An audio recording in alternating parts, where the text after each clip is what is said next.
जय श्री कृष्णा, जय श्री राम, जय श्री राधे राधे, जय श्री महाकाली। इस वीडियो में आपको श्रवण कराएंगे महाराज पृथु की यज्ञशाला में श्री विष्णु भगवान का प्रादुर्भाव।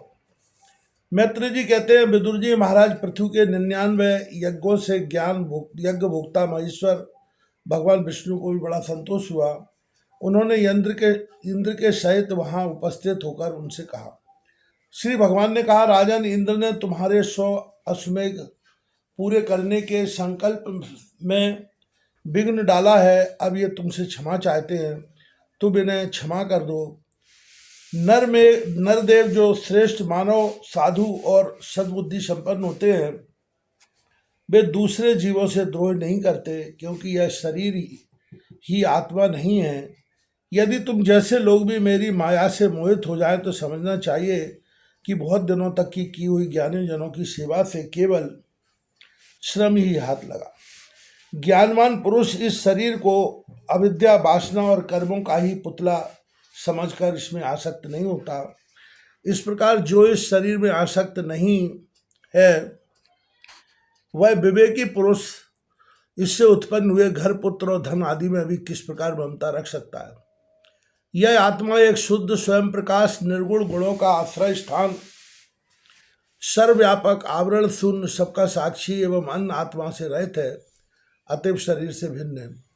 जो पुरुष इस देह स्थित आत्मा को इस प्रकार शरीर से भिन्न जानता है, वह प्रकृति से संबंध रखते हुए भी उसके गुणों से लिप्त नहीं होता, क्योंकि उसकी स्थिति मुझ परमात्मा में ही रहती है।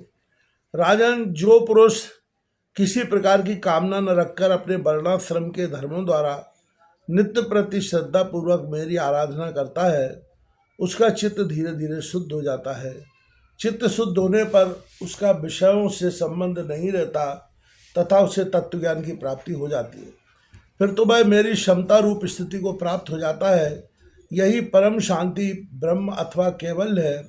जो पुरुष यह जानता है कि शरीर, ज्ञान, क्रिया और मन का साक्षी होने पर भी कूटस्थ आत्मा उनसे निर्लिप्ति रहता है, वह कल्याणमय मोक्ष पद प्राप्त कर लेता है।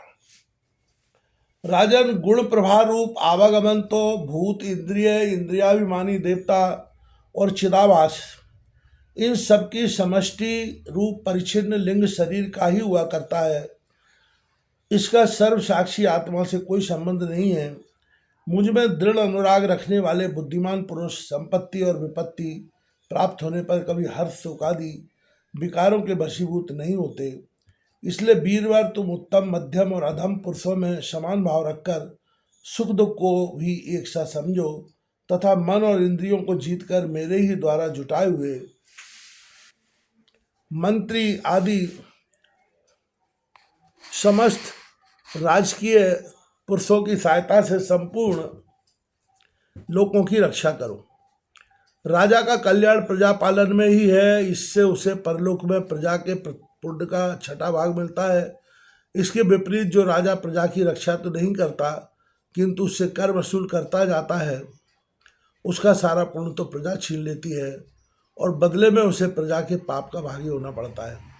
ऐसा विचार कर यदि तुम श्रेष्ठ विप्रों की सम्मति और पूर्व परंपरा से प्राप्त हुए धर्म को ही मुख्यतः अपना लो और कहीं भी आसक्त न होकर इस पृथ्वी का न्यायपूर्वक पालन करते रहो, तो सब लोग तुमसे प्रेम करेंगे और कुछ ही दिन में तुम्हें घर बैठे ही सनकादि सिद्धों के दर्शन होंगे।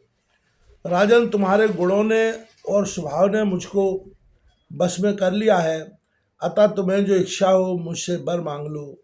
उन क्षमा आदि गुणों से रहित यज्ञ, तप अथवा योग के द्वारा मुझको पाना सरल नहीं है। मैं तो उन्हीं के हृदय में रहता हूँ जिनकी चित्त में क्षमता रहती है। श्री मैत्रेय जी कहते हैं, विदुर जी, सर्वलोक गुरु श्री हरि के इस प्रकार कहने पर जगद्वय जयी महाराज पृथु ने अपनी आज्ञा सुरोधार की। देवराज इंद्र अपने कर्म से लज्जित होकर उनके चरणों पर गिरना ही चाहते थे कि राजा ने उन्हें प्रेम पूर्वक हृदय से लगा लिया और मनोमालिन्य निकाल दिया।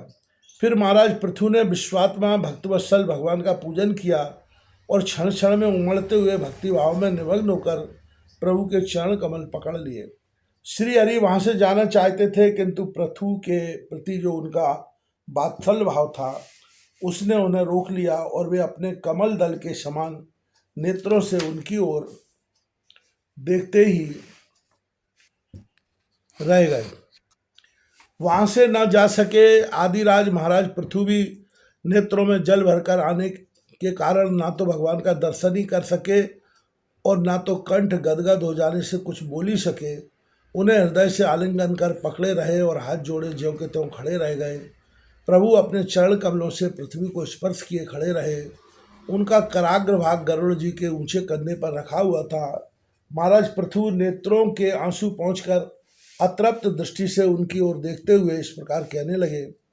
महाराज पृथु बोले, मोक्षपति प्रभु, आप वर देने वाले ब्रह्मादि देवताओं को भी वर देने में समर्थ हैं। कोई भी बुद्धिमान पुरुष आपसे देहाभिमानियों के भोगने योग्य विषयों को कैसे मांग सकता है? वे तो नारकी जीवों को भी मिलते ही हैं। अतः मैं इन तुच्छ विषयों को आपसे नहीं मांगता।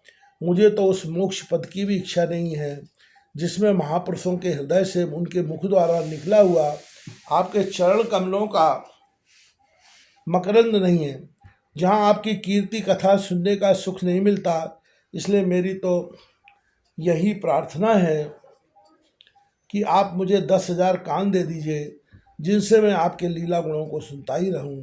पुण्य कीर्ति प्रभु, आपके चरण कमल मकरंद रूपी अमृत कणों को लेकर महापुरुषों के मुख से जो वायु निकलती है, उसी में इतनी शक्ति होती है कि वह तत्व को भूले हुए हम योगियों को पुनः तत्वज्ञान करा देती है। अतएव हमें दूसरे वरों की कोई आवश्यकता नहीं है। उत्तम कीर्ति वाले प्रभु, सत्संग में आपके मंगलमय सुयश को दैव बस एक बार भी सुन लेने पर कोई पशु बुद्धि पुरुष भले ही तृप्त हो जाए, गुणग्राही कैसे छोड़ सकता है? सब प्रकार के पुरुषार्थों की सिद्धि के लिए स्वार्थ लक्ष्मी भी आपके स्वयं को सुनना चाहती है। अब लक्ष्मी जी के समान मैं भी अत्यंत उत्सुकता से आप सर्वगुण धाम पुरुषोत्तम की सेवा करना चाहता हूँ, किंतु ऐसा न हो कि एक ही पति सेवा प्राप्त करने की होड़ होने के कारण आपके चरणों में ही मन को एकाग्र करने वाले हम दोनों में कलह छिड़ जाए। जगदीश्वर जगत जननी लक्ष्मी जी के हृदय में मेरे प्रति विरोध भाव होने की संभावना तो है ही, क्योंकि जिस आपके सेवा कार्य में उनका अनुराग है उसी के लिए मैं भी लालायित हूँ। किंतु आप दीनों पर दया करते हैं, उनके तुच्छ कर्मों को भी बहुत करके मानते हैं। इसलिए मुझे आशा है कि हमारे झगड़े में भी आप मेरा ही पक्ष लेंगे। आप तो अपने स्वरूप में ही रमण करते हैं, आपको भला लक्ष्मी जी से क्या लेना है? इसी से निष्काम महात्मा ज्ञान हो जाने के बाद भी आपका भजन करते हैं।